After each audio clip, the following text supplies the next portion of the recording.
자, 실크로드. 이 이름 들으면 딱 뭐가 떠오르세요? 아마 비단 잔뜩 싣고 사막을 건너는 상인들, 뭐 그런 이미지가 대부분일 거예요. 근데요, 오늘 이 자료를 통해 우리가 살펴볼 이야기는 그게 다가 아닙니다.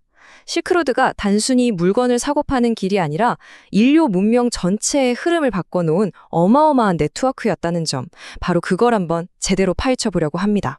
질문이 좀 뜬금없나요? 하지만 이게 오늘 이야기의 핵심을 꿰뚫는 질문입니다. 정보와 상품, 그리고 새로운 사상들이 대륙을 넘나들던 인류 최초의 월드와이드 웹. 네, 그게 바로 실크로드였으니까요. 그럼 본격적으로 한번 들어가 볼까요? 실크로드, 맞습니다. 동쪽과 서쪽을 잇는 거대한 교류의 장이었죠. 하지만 우리가 생각하는 것보다 훨씬 더 많은 것들이 오고 갔습니다. 여기서 정말 재밌는 게 뭐냐면요. 교류의 스케일이에요. 비단이나 향신료 같은 물건은 기본이고요. 세상을 완전히 바꿔버린 중국의 종이 만드는 기술, 나침반, 화약 같은 거 있죠? 이런 최첨단 기술들이 이 길을 통해서 전파된 거예요. 심지어 불교, 기독교, 이슬람교 같은 종교들까지도 이 길을 따라서 퍼져나갔습니다. 그러니까 이건 뭐 거대한 문명의 믹서기 같은 거였죠. 이 거대한 길의 역사는 정말 수천 년에 걸쳐 이어졌어요. 기원전 2세기에 한 나라가 그 시작을 열었고요. 로마 제국과 교역하면서 그야말로 황금기를 맞이했죠. 그러다 당나라가 무너지면서 잠시 주춤했다가 13세기에 몽골 제국이 등장하면서 잠깐 부활하기도 합니다. 하지만 결국 15세기에 배를 이용한 바닷길이 활짝 열리면서 이 오래된 길은 서서히 역사의 뒤안길로 사라지게 됩니다. 자, 그런데 우리가 아는 실크로드 이야기에 아주 중요한, 거대한 반전이 하나 숨어 있습니다. 이 거대한 네트워크를 실제로 움직인 진짜 동력은요, 놀랍게도 비단이 아니었거든요. 네, 바로 은이었습니다.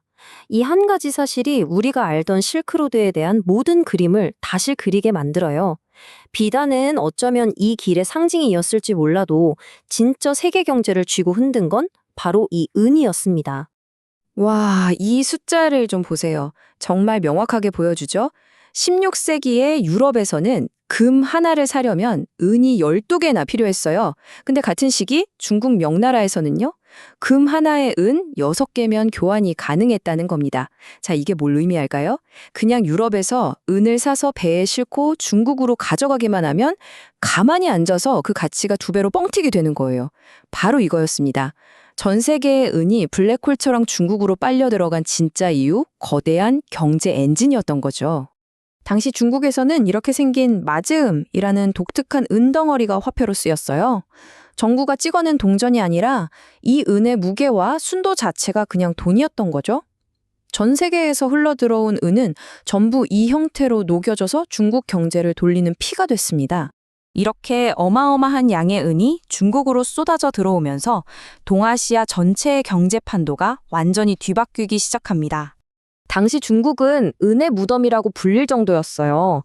아메리카 대륙과 일본에서 채굴된 은이 정말 끝도 없이 들어왔거든요.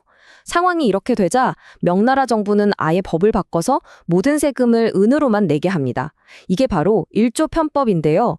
이 개혁으로 중국 경제는 이제 외국에서 들어오는 은이 없으면 돌아가지 않는 구조가 되어버린 거죠. 그러면 그 많던 은은 다 어디서 왔을까요? 주된 공급처 중 하나가 바로 이웃나라 일본이었습니다. 일본이 16세기에 조선에서 연은 분리법이라는 획기적인 은 재련 기술을 받아들이거든요. 그러면서 순식간에 멕시코 다음 가는 세계 2위의 은 생산 대국으로 떠오릅니다. 그리고 그 은을 가지고 중국의 비단 같은 고급 물품들을 사들이면서 이 거대한 은의 흐름에서 아주 핵심적인 역할을 하게 된 거죠. 자, 이렇게 은을 중심으로 돌아갔던 고대의 글로벌 네트워크. 이 이야기가 지금 우리 시대의 새로운 모습으로 다시 나타나고 있습니다.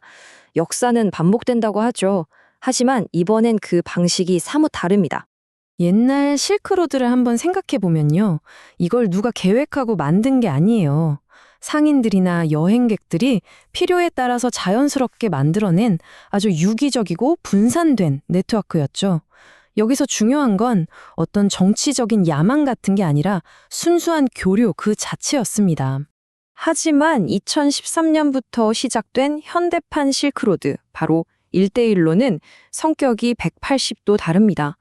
이건 중국이라는 하나의 국가가 아주 뚜렷한 지정학적 목표를 가지고 설계하고 추진하는 철저하게 계획된 국가 프로젝트입니다. 이 옛길과 새길의 근본적인 차이점을 비교해보면 우리는 과거와 현재를 넘어 미래까지 볼 수 있는 아주 중요한 힌트를 얻을 수 있습니다. 핵심을 딱 짚어주는 말이죠.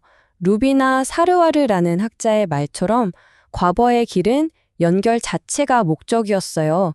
하지만 지금의 길은 어떤 목표를 가진 연결이라는 점에서 완전히 다르다는 겁니다. 하나는 자연스러웠고 다른 하나는 아주 의도적이라는 거죠. 실크로드는 수천 년 동안 동과 서를 잇는 다리였고 세상을 바꾸는 교류의 통로였습니다. 이제 우리 눈앞에 새로운 시대의 실크로드가 펼쳐지고 있습니다.